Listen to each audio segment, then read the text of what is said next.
ब्याज का तरलता अधिमान सिद्धांत, liquidity preference theory of interest.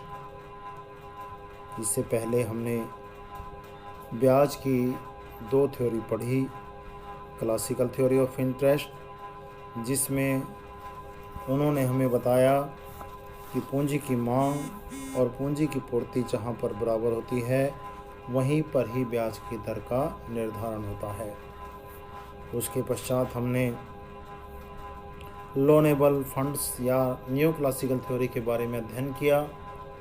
New classical economists हमें बताया कि जहाँ पर ऋण योग्य कोष की मांग और ऋण योग्य कोष की पूर्ति बराबर होती है वहीं पर ही ब्याज की दर का निर्धारण होता है।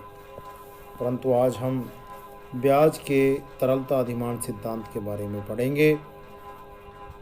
20वीं शताब्दी के प्रसिद्ध अर्थशास्त्री लॉर्ड केन्ज ने अपनी पुस्तक the general theory of employment, interest and money, जो 1936 में लिखी गई थी, में ब्याज के निर्धारण का एक मौद्रिक सिद्धांत प्रतिपादित किया, जिसे हम तरलता अधिमान सिद्धांत या लिक्विडिटी प्रेफरेंस थ्योरी कहते हैं। इस सिद्धांत के अनुसार ब्याज मुद्रा की सेवाओं की कीमत है।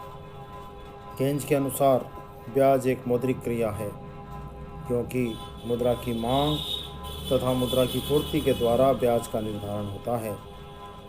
मुद्रा की पूर्ति देश में मुद्रा की परिचलन मात्रा या मनी इन सर्कुलेशन तथा बैंक जमा पर निर्भर करती है। मुद्रा की मांग मुद्रा को नकदी के रूप में रखने के लिए की जाती है। प्रत्येक व्यक्ति, प्रत्येक फर्म तथा प्रत्येक सरकार क्रय विक्रय के लिए, आपातकाल के लिए कुछ न कुछ पैसा अवश्य ही अपने पास नकद के रूप में रखता है। वे इसकी सेवा प्राप्त करने के लिए ब्याज के रूप में कीमत देने को तैयार होते हैं।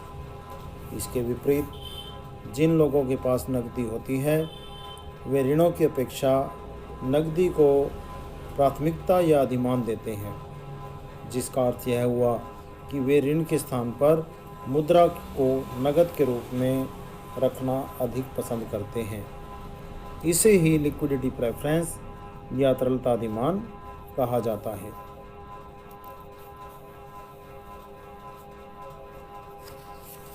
जो नकदी अधिमान का त्याग करेगा उससे ही ब्याज के रूप में पुरस्कार मिलेगा। इसलिए नकदी अधिमान के त्याग के बदले में पाया गया पुरस्कार ही ब्याज कहलाता है।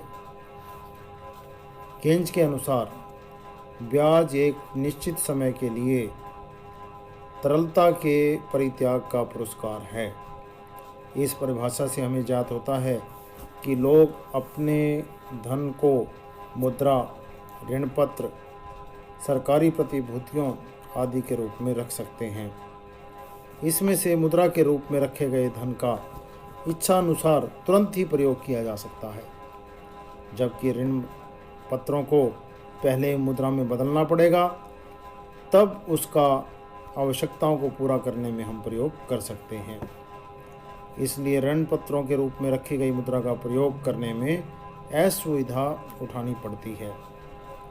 इसके अतिरिक्त उनके संबंध में अनिश्चितता भी होती है। ऋण पत्रों का भविष्य में भुगतान न हो सके तो ऋणदाता को कई बार हानि का सामना भी करना पड़ सकता है। एक व्यक्ति ऋण पत्रों से मिलने वाली असुविधा तथा इसके संबंध में अनिश्चितता उठाने के लिए तभी तैयार होगा जब उसे किसी प्रकार का पुरस्कार दिया जाएगा। अर्थात केन्ज के अनुसार ब्याज की दर वह पुरस्कार है जो लोगों को अपने धन को संचित मुद्रा के अतिरिक्त किसी अन्य रूप में रखने को प्रोत्साहित करने के लिए दिया जाता है। अतः तरलता अधिमान सिद्धांत के अनुसार ब्याज वह पुरस्कार है जो किसी व्यक्ति को एक निश्चित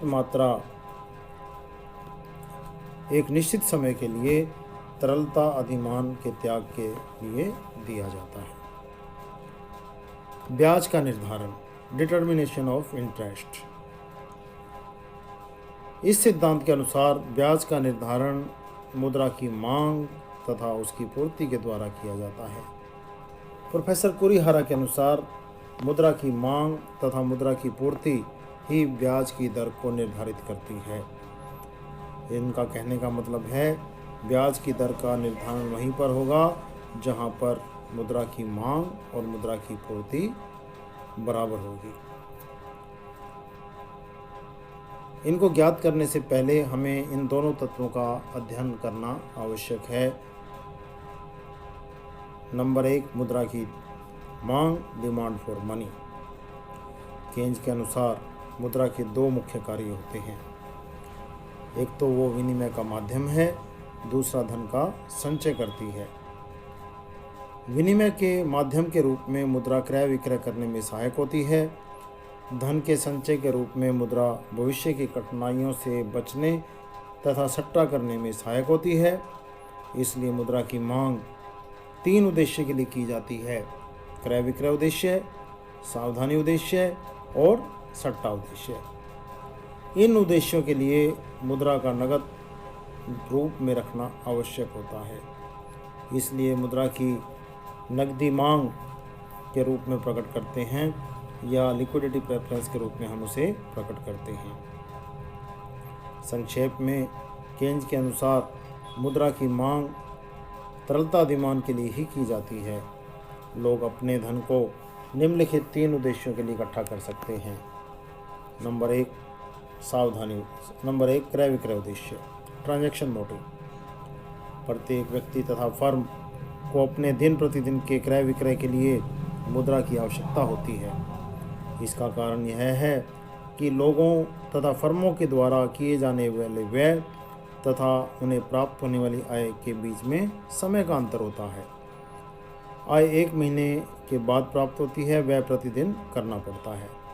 इसलिए प्रत्येक व्यक्ति अथवा फर्म आय का कुछ भाग क्रय विक्रय उद्देश्य के लिए अपने पास नकद के रूप में रखना पसंद करती है।